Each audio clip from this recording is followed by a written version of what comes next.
Because upper leg training is so strenuous and demanding, a lot of bodybuilders find their leg development lagging behind simply because they don't put an all-out effort into it. They look in the mirror and are disappointed in how their legs look, but they don't realize the kind of total concentration of effort it takes to make those huge muscles respond. For many years, I did only 5 sets of squats when I really should have been doing 8 sets. I did not include enough front squats, and I now realize I did not put enough weight on the leg press machine. Once I realized my mistakes and corrected them, my thighs began to grow thick and massive. I accepted the fact that leg workouts simply have to be brutal to be effective. This involves a mental effort almost as much as a physical one. It's easy to be intimidated by 400 or 500 pounds on a squat bar, or even 200 or 300 when you're a beginner. It is difficult to gear yourself up to loading up the leg press machine and grinding out rep after rep, set after set. I remember a few years ago seeing a skinny black kid training at the weight pit on Venice Beach. I watched him doing endless sets of squats with very heavy weight, torturing himself with rep after rep. After a while, his thighs began to grow and soon they were huge, separated and beautifully defined.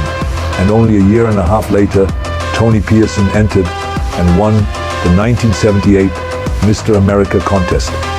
Normal workouts are hard enough, but if thighs happen to be a weak point in your physique, you have to be prepared to push yourself even more. That means forcing yourself to break down any inhibition or barrier, blasting your thighs to create total development. Many bodybuilders have trouble going to total failure in leg training.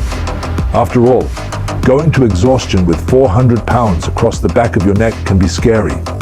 This is why having a training partner to spot you is especially important for leg training. When you have forced out all the reps you can for your squats, stand there holding the weight for a moment, then try for one more rep, push your body to its limit. But make sure somebody is standing by to spot you when you do this. Also, when doing leg presses, try to push yourself to the same degree, forcing the legs to exhaustion just the way you would any other body part. If you want to build gigantic thighs, you must always ask yourself this question: is it true that I really cannot do another rep? In my experience, whenever I challenge anyone this way, they usually could force out one more. However, as important as hard and heavy training is for thigh development, don't make the mistake of confusing sheer effort with effective effort. As in any bodybuilding training, you have to use the correct technique if you want the maximum results. Besides going for a maximum intensity in all of your thigh exercises, pay close attention to how the movement is supposed to be executed and try to master the technique involved. That way, your efforts will not be wasted and your thigh development will never lag behind. Of course, your own physical proportions may dictate variations in your training. Certain bodybuilders with short legs like Casey Viator, Mike Menzer, and Franco Columbu find squats easy and rewarding. Their physical proportions give a mechanical and leverage advantage that makes it easier to execute squats properly using very heavy weight. A taller bodybuilder like myself usually finds that the lower back becomes much more involved in this exercise than would be true for a shorter man. But I always did a lot of work on my lower back, so it was strong enough to enable me to squat with very heavy weight in spite of my proportions. In fact, I have often thought that squats were my best lower back exercise. Doing front squats is a movement in which you must keep your back straight. In addition to regular squats is the best way of getting the most out of your leg workouts when you have proportions like mine. Incidentally, by trial and error, I found that I was able to stay in a much better groove doing squats by putting a low block under my heels. You can try this yourself to see if this improves your balance and the feel of the exercise.